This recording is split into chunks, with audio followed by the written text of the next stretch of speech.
Na noite desta terça-feira, dia 18 de agosto, o empresário Nilo Marini recebeu o título de cidadão caxiense em sessão solene realizada na Câmara Municipal de Caxias do Sul. Há mais de 2 décadas, Nilo fundou uma empresa que se tornaria referência no setor automotivo, a Guinchos Marini. Natural de Nova Roma do Sul, foi em Caxias que ele encontrou lugar para construir e consolidar sua vida profissional. Então, para mim é uma surpresa muito grande, mas eu recebo de coração, com certeza. Caxias e a região aí, a gente é conhecido e trabalha aí por tudo.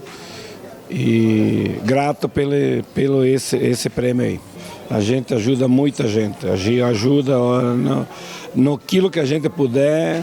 A homenagem é concedida pelo Legislativo a pessoas que nasceram em outros municípios e que, por meio de suas trajetórias e de serviços prestados, contribuíram para o desenvolvimento de Caxias do Sul e para o bem-estar da comunidade. Filho de Nicola e Anastácia Marino, Nilo nasceu em 19 de agosto de 1966. Cresceu em uma família numerosa, ao lado de 11 irmãos, em um ambiente marcado pelo trabalho, pela simplicidade e por valores que levou para a vida: honestidade, respeito e responsabilidade. Aos 18 anos, Nilo escolheu Caxias do Sul para construir o futuro, ao lado da esposa, Eva Melo Marini. Formou uma família, criou os filhos e também construiu uma trajetória de sucesso. A relação com a comunidade também faz parte da história de Nilo.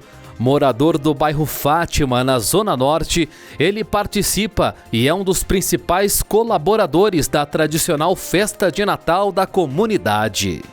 Eu estou aqui por isso, sabe, por homenagear uma pessoa simples, uma pessoa do nosso bairro, mas eu entrando agora na sessão, estava com a comunidade Terceira Légua, relatando que o Marini ajudou muito a reformar a igreja da Terceira Légua. Ele mora lá no Fátima, do outro lado da cidade, né? Isso é um exemplo, né? E eu que convivo muito com o Marini na região do Fátima, enfim, enquanto presidente de Festa da Uva, o Marini sempre esteve muito ligado à comunidade caxiense, né? Esteve sempre muito envolvido. Então é um pouco por isso que nós estamos aqui, para prestigiar essa figura simples, bacana, mas que ajuda muito a nossa comunidade. A homenagem marca oficialmente o reconhecimento de uma história construída ao longo de mais de 4 décadas de vida e de trabalho em Caxias do Sul.